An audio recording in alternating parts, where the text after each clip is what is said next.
देखिए पिछले वीडियो में हमने डिस्कस किया था कि दो अंकों की संख्याओं का वर्ग कैसे निकालना है, और आज के इस वीडियो में हम डिस्कस करेंगे कि किसी भी संख्या को देख करके उसका वर्गमूल कैसे निकालना है। और ये हम सब डिस्कस करेंगे किस पर, कि जो हमारा वर्गमूल निकलेगा वो दो अंक की संख्या होगी। सो मतलब यहाँ पे 4 अंक हो सकते हैं वर्ग में, आपके वर्गमूल में 2 अंक होंगे। सो इस वीडियो को केयरफुली लास्ट तक देखिएगा, और इस प्रोसीजर को समझने में हो सकता है आपको 5-10 मिनट लग जाए, लेकिन आपको जब आप इसे अपनाएंगे, इसे सॉल्व करेंगे खुद, तो आपको, मुझे नहीं लगता कि 10 या 15 सेकंड से ज्यादा टाइम लगेगा। आइए समझ लेते हैं प्रोसीजर क्या है। लेकिन प्रोसीजर समझने से पहले सबसे पहले आपको जो भी एग्जाम दे रहे हैं वहां पे पेपर सीट जो आपको मिलती है रफ वर्क के लिए, उसमें ये काम जरूर कर लेना है।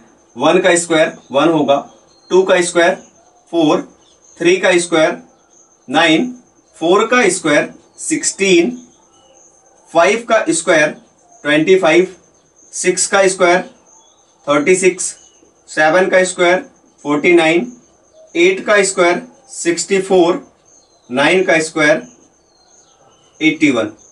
अब देखिए ये आपने लिख लिया। अब हम असली मुद्दे पर आते हैं, जो हमें सीखना है कि वर्गमूल कैसे निकालना है।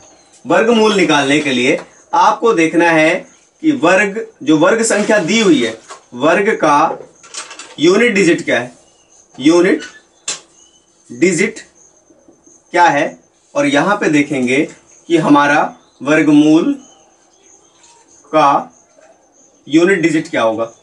वर्गमूल का यूनिट डिजिट क्या होगा। अगर वर्ग का यूनिट डिजिट इधर है तो वर्गमूल का यूनिट डिजिट ये हो सकता है। इस तरह से आपको ध्यान रखना है। अगर आपका वर्ग का इकाई का अंक 1 है, वर्ग का इकाई का अंक 1 है, तो वर्गमूल का इकाई का अंक या तो 1 हो सकता है या ना हो सकता है। इसी तरह से 2 हो ही नहीं सकता। वर्ग का यूनिट डिजिट अगर 2 है तो वो एक परफेक्ट स्क्वायर नंबर नहीं कहलाएगा। ठीक है, इसके बाद बात करें, 3 भी नहीं हो सकता। क्या नहीं हो सकता इकाई में? 2 नहीं हो सकता, 3 नहीं हो सकता। अगर वर्ग का इकाई का अंक 4 है, वर्ग का इकाई का अंक 4 है, तो वर्गमूल का, अब समझिएगा, जो वर्गमूल हमें फाइंड करना है, ये तरीका, ये बिल्कुल ध्यान रखना है। वर्गमूल का इकाई का अंक क्या हो सकता है? या तो 2 हो सकता है या फिर 8 हो सकता है। देखते जाइएगा। फिर 5 के लिए मैंने बता दिया है, अगर 5 है तो 5 ही होगा। इसके बाद अब 5 होगा, मतलब कुल मिलाकर लास्ट में 25 होगा। आप ये याद रखिएगा, ठीक है। इसके बाद बात करते हैं 6 की बात करें। अगर वर्ग का इकाई का अंक 6 है, वर्ग का इकाई का अंक 6 है, तो वर्गमूल का इकाई का अंक 4 हो सकता है या 6 हो सकता है। इसी तरह से वर्ग का इकाई का अंक 9 है, 8 भी नहीं हो सकता। कोई भी नंबर लिखा हुआ, जैसे 448। अब ये पूछा गया पूर्ण वर्ग संख्या है कि नहीं है, तो इसको देख करके आप नकार सकते हैं कि नहीं है, क्योंकि अगर यूनिट डिजिट में 8 है तो परफेक्ट स्क्वायर नहीं हो सकता है। ठीक है, 9 है तो क्या हो सकता है? या तो 3 हो सकता है या फिर 7 हो सकता है, या तो 3 हो सकता है या 7 हो सकता है। 0 है तो 0 नहीं होगा। इस तरह से अब हम आगे बढ़ते हैं और इसका एक्सपेरिमेंट करते हैं, इसका पोस्टमार्टम करते हैं कि आखिर ये काम कैसे करता है, कैसे काम करता है, हाउ इट्स वर्क। देखिए ये प्रोसीजर समझने के लिए अब मैंने एक नंबर लिया। क्या नंबर लिया? 2304। मुझे पता है ये परफेक्ट स्क्वायर नंबर है। ठीक है, तो इसको आप क्या करेंगे, 2-2 के ग्रुप में आपने डिवाइड कर लिया। एक आपने इधर डिवाइड कर लिया और एक आपने इधर डिवाइड कर लिया। अब इस वाले पार्ट में यूनिट डिजिट क्या है? ये वर्ग कहलाएगा। देखिए ये वर्ग है और हम निकाल रहे हैं वर्गमूल। इसके इकाई का अंक 4 है, इसके इकाई का अंक 4 है, तो हमारा जो वर्गमूल होगा उसका इकाई का अंक या तो 2 हो सकता है या फिर 8 हो सकता है, या तो 2 हो सकता है या 8 हो सकता है। समझते जाइएगा। अब हमारे पास क्या है? यहाँ पे 23, हमारे पास यहाँ पे 23 है, और पूरा किस्सा यहीं पे डिपेंड करता है कि अगर आप ये समझ लिए बेहतर ढंग से। हमको ये देखना है कि जो 23 है, ये 23 है इस साइड में, इस वाले साइड में, ये जो आप देख रहे हैं इस वाले साइड में कहां पे आएगा, इस वाले साइड में कहां पे आएगा। जितने में मैंने ये सर्कल लगा दिया, ठीक है, या तो इसमें कहां पे आएगा 23, तो आपको पता होगा कि 16 और 25 के बीच में आएगा, लगभग यहां पे आएगा 23, और यहां पे आएगा 23, तो यहां से आपको ऊपर उठ जाना है, ऊपर वाला। इसका निकटतम वर्गमूल क्या है? इसका निकटतम वर्गमूल क्या है? 4 है। तो इसके पहले आपको क्या लगा देना है? 4।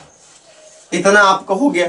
अब यहाँ पे ये 50-50 बन गया, 50-50 बन गया। मतलब 2304 जो लिखा है इसका वर्गमूल या तो 42 हो सकता है या 48 हो सकता है। बट इसको भी बेहतर ढंग से कैसे कर पाएंगे हम? देखिए, इन दोनों के बीच में एक नंबर ऐसा आता है 45, जिसका स्क्वायर हम सेकंड्स में निकाल सकते हैं। इसका कितना होगा? 20-25। इसका स्क्वायर, इसका वर्ग कितना होगा? 45 का वर्ग कितना होगा? 20-25। 20-25 आपने देख लिया। 45 का मैंने बताया था 55-25, और 4 को अपने अगले वाले नंबर से मल्टीप्लाई करना, ये 20-25 हो गया। प्रोसीजर समझिएगा। तो ये 20-25 से ये संख्या बड़ी है कि छोटी है? हमको ध्यान रखना है किसको? इसको। ये बड़ी है कि छोटी है? किससे? इस 20-25 से। तो 20-25 से बड़ी है तो इस साइड चले जाएंगे, 20-25 से अगर छोटी होती तो इस साइड आ जाते। तो मतलब 20-25 से 2304 बड़ा है, इसलिए ये 48 का वर्ग होगा। तो ये प्रोसीजर समझ आ गया। एक दूसरे नंबर पर फिर से एक्सपेरिमेंट करते हैं।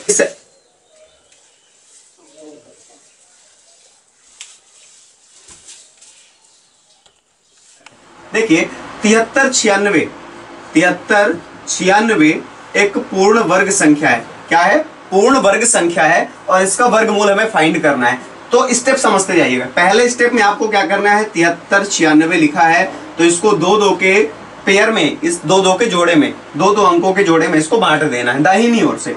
तो आपने ये जोड़ा बना दिया 2 का, और ये जोड़ा बना दिया। अब इसमें आपको ये देखना है कि इसका यूनिट डिजिट क्या है? यूनिट डिजिट 6 है। मतलब मैं कह सकता हूं कि वर्ग का यूनिट डिजिट 6 है। वर्ग का इकाई का अंक 6 है, तो वर्गमूल के इकाई का अंक क्या हो सकता है? या तो 4 हो सकता है या 6 हो सकता है। तो मैंने लिख दिया है तो 4 या तो 6।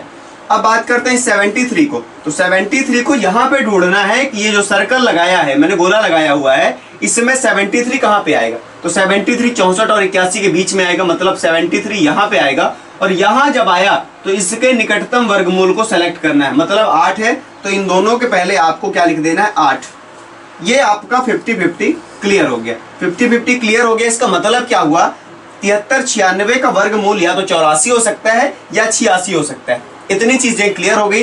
अब देखिए, इनके बीच में हमें एक नंबर जो 85 है, वो एक ऐसा नंबर है, एक ऐसी संख्या है जिसका वर्ग हम सेकंड्स में निकाल सकते हैं। अगर आपने इसके पहले वाला वीडियो नहीं देखा तो जरूर देखिएगा, क्योंकि ये वीडियो जो है, ये पार्ट जो है पूरा पिछले पर बेस्ड है। मतलब पिछला वीडियो अगर आपको बनता है, उसमें जो बताया गया वो आपको आता है, तो आप इसे आसानी से हल कर पाएंगे।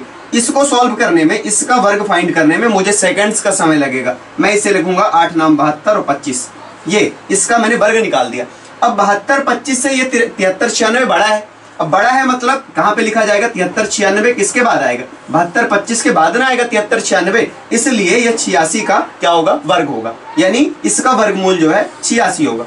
अगर इस साइड आता, यहाँ पे कोई नंबर होता, 72-25 से कोई छोटी संख्या होती, तो उसका वर्गमूल क्या कहलाता? 84 कहलाता। होपफुली आपको ये प्रोसीजर समझ में आ गया होगा। और अगर नहीं आया है तो एक बार वीडियो को पुनः रिवाइज कीजिए और देख लीजिए कि क्या चीजें बताई गई हैं। उम्मीद करता हूं कि न सिर्फ पसंद आया होगा, बल्कि इसे आप लाइक शेयर भी जरूर करेंगे।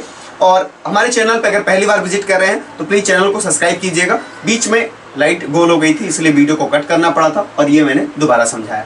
Thank you so much. और अगर आपके मन में अभी भी कोई डाउट है तो प्लीज कमेंट करके बता दीजिएगा कि क्या डाउट है। इसके लिए फिर से कोई प्रैक्टिस वीडियो तो अपलोड नहीं करना है, ये भी जरूर बताइएगा। Thank you so much. जय हिंद, वंदे मातरम।